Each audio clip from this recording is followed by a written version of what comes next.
Fala pessoal, eu sou o Wes do Cinemania e Sintera. Brinquedo Assassino. 2 anos após o lançamento do primeiro filme do bom boneco Chuck, o sucesso desse filme de origem foi morna e depois se tornou gigantesca. Altos lucros nas bilheterias, réplicas em tamanho real do personagem chegavam às lojas e a imagem do assassino se transformou em icônica e realmente assombrava muitas pessoas na época. Então, aproveitando o momento e achando ideal, era a época de lançar de cara uma sequência. Brinquedo Assassino 2. O primeiro filme foi impactante porque o diretor brincava, literalmente brincava com a nossa percepção. Era o boneco Chuck ou era o próprio garoto Andy que matava as pessoas? Não dava pra saber, a gente não via o brinquedo se mexendo, só tínhamos as palavras do Andy contra algo que nunca nós acreditaríamos que poderia acontecer. Então, era imprevisível. A partir do segundo ato, nós vemos quem realmente praticava as mortes. Chuck aparece vivo nas mãos da Karen e assim nós somos apresentados a um dos mais icônicos assassinos de todos. Stupid Bitch! Se você está assistindo esse vídeo, mas ainda não viu a review do primeiro, eu recomendo que assista para entender melhor como se concedeu o universo e a origem de Chuck. E claro, não se esqueça de deixar o seu like e o seu compartilhamento para me ajudar na produção de mais como esse. Seja um maníaco por cinema e inscreva-se no canal. É só você clicar no botão vermelho logo abaixo e depois no sino para assim receber informações de novos vídeos aqui. Antes de qualquer coisa, eu devo sugerir a vocês que curtam a fanpage do canal, porque lá eu sempre estou disponível para bater aquele papo de maníaco com vocês. Então, sem mais enrolação, vamos lá!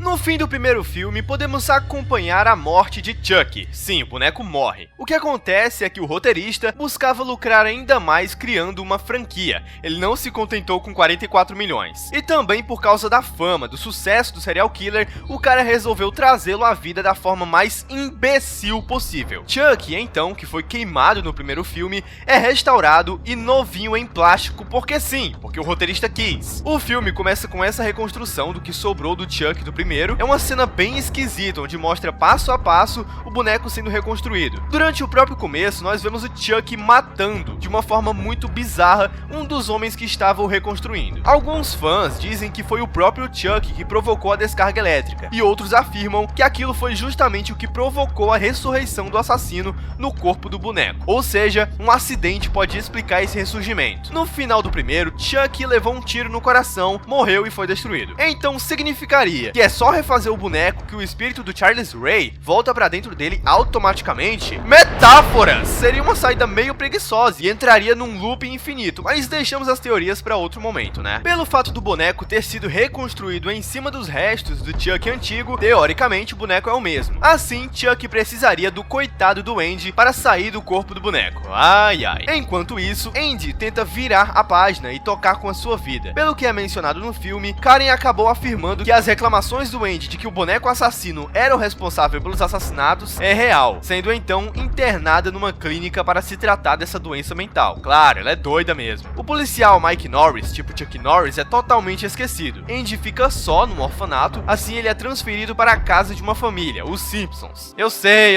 é ridículo, mas vamos fingir que nunca ouvimos esse nome antes. Essa família é composta por Phil, Joanne e a Kyle, que assim como Andy, é uma hóspede dos Simpsons. Como dá pra perceber, várias crianças passaram pela casa, deixando então muitos brinquedos por lá. Aí já ligou tudo, né? É óbvio que um deles é um good guy, mas ainda não era o Chuck não. Andy, com razão, evitava ficar perto do boneco no começo, mas pra mostrar que ele estava recuperado do trauma e deixando de piração com o boneco assassino tá tentando me estuprar, ele se aproxima do boneco na frente da família para convencê-los de que ele já superou. Essa é uma ideia muito legal e o filme, ao contrário de outros, né, é bom por ter uma história competente, coerente e por manter uma ligação bem forte com o filme original. É o certo, né? Eu também gosto muito do garoto ser escalado de novo pro segundo. Isso é muito bom. Não demora muito pro Chuck começar a assassinar de novo e também a reencontrar Andy. Uma curiosidade, quando o Chuck encontra aquele outro boneco, good guy, chamado Tommy, ele chega a quebrar a cara dele como uma peça de porcelana. Por que é uma curiosidade? Bom, quando chegarmos na noiva de Chuck, eu explico. Aqui temos outro ponto positivo. Chuck substitui o Tommy, ou seja, todos pensam que aquele boneco é realmente normal, quando na real é o Charles Ray. Até mesmo quando Andy descobre que aquele era o boneco assassino, ninguém acredita. Quanto mais Andy Andy insistia que estava correndo perigo, mais Phil achava o moleque um imbecil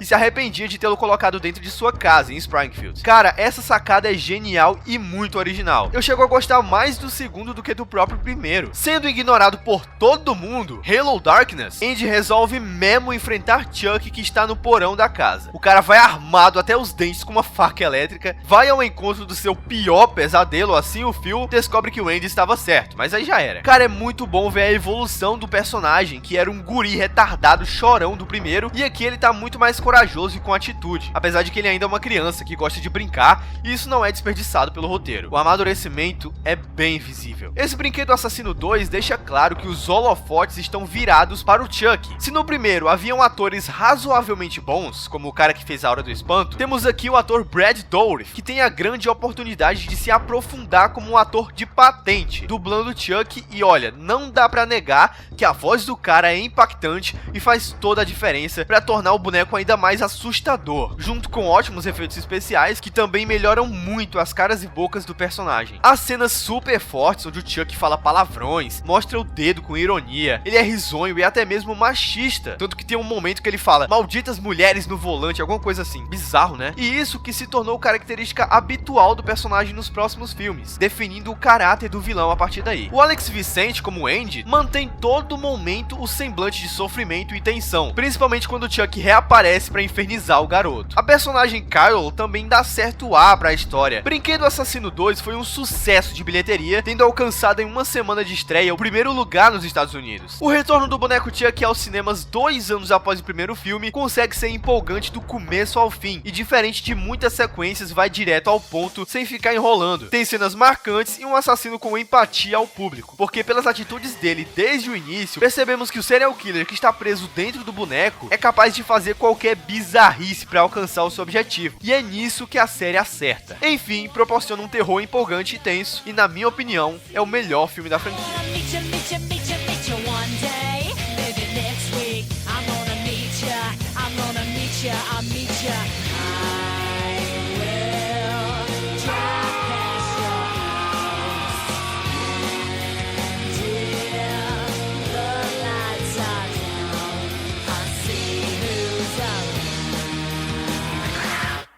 I just love this movie, don't you?